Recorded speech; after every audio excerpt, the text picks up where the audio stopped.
Voilà, nous abordons donc la question 2, équilibre acide-base. Un très mauvais expérimentateur entreprend un titrage de divers acides et bases. Comme solution titrante, il utilise une solution d'hydroxyde de sodium, 0,5 mol par litre pour titrer les acides, et une solution d'acide chlorhydrique, 0,5 mol par litre pour titrer les bases. Le volume de chaque solution titrée est de 15 ml. L'expérimentateur étant inexpérimenté, pas très honnête, maladroit et très mal organisé, note ses résultats sur différents bouts de papier, etc. Vous comprenez bien qu'il peut inverser les données et il présente les courbes. Alors j'analyse premièrement les courbes rapidement, ensuite on répondra aux questions. Mais l'espèce numéro 1, nous voyons tout de suite que c'est une espèce basique qui vient se faire titrer par un acide. Nous descendons le pH. C'est une courbe de titrage qui sont tout à fait correcte. Et c'est une courbe de titrage qui est une courbe d'acide fort titrant une base forte. Pourquoi? Eh bien parce que le point d'équivalence ici est à pile 7, pH 7. Et si le pH est de 7 au point d'équivalence, c'est-à-dire que nous sommes face à l'équilibre de l'eau. Il n'y a pas ici de base faible qui vient modifier qui vient modifier en fin de compte le pH au point d'équivalence.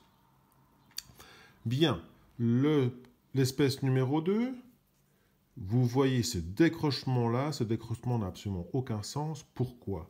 Parce que si vous avez ici de nouveau une base dans de l'eau, et vous venez rajouter de l'acide qui viendrait faire descendre votre pH avec le temps, eh bien, vous n'avez aucune raison d'avoir une augmentation du pH au début.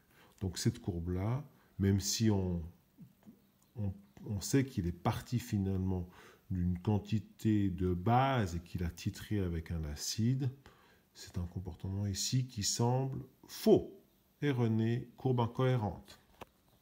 La partie numéro 3, là, nous partons d'un milieu acide, donc c'est un acide qui est titré par une base forte.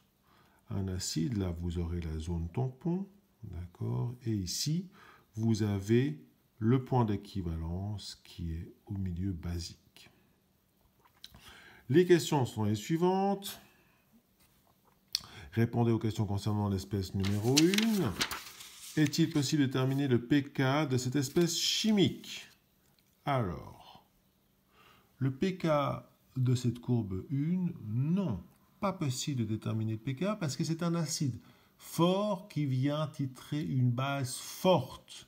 D'accord? Le pK ici, finalement, de H2O, vous avez la base conjuguée de OH-, n'est pas déterminé, ne peut pas être déterminé par cette courbe-là. D'accord, donc car base forte et acide fort, pas de zone tampon. Est-il possible de déterminer le pH à l'équivalence de la solution? Eh bien oui, le pH au point d'équivalence est de 7,00. D'accord. 2.1.3, est-il possible de calculer le pH de la solution après qu'on ait ajouté 11,1 millilitres de solution titrante? Alors oui, il est possible.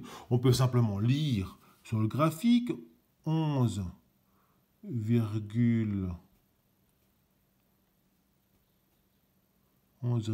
il est là. Donc par graphique, on obtient 12,8.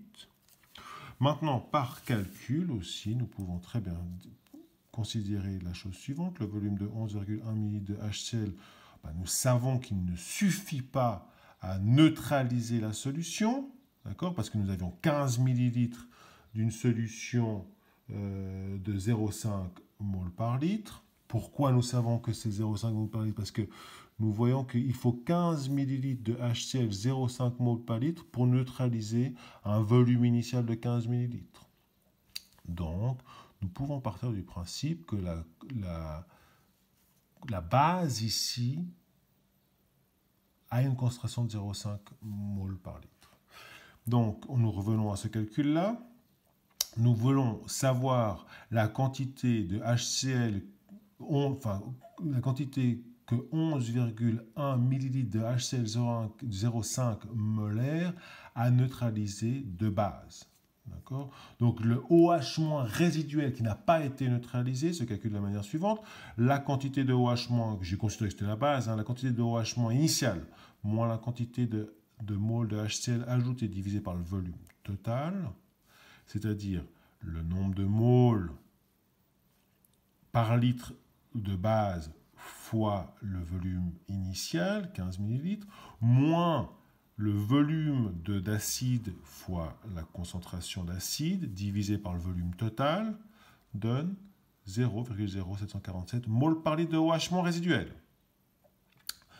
Et 0,0747 moles par litre de OH- vous donne accès au pH dans une solution d'acide de base forte. Voilà, ici dans une solution de base forte.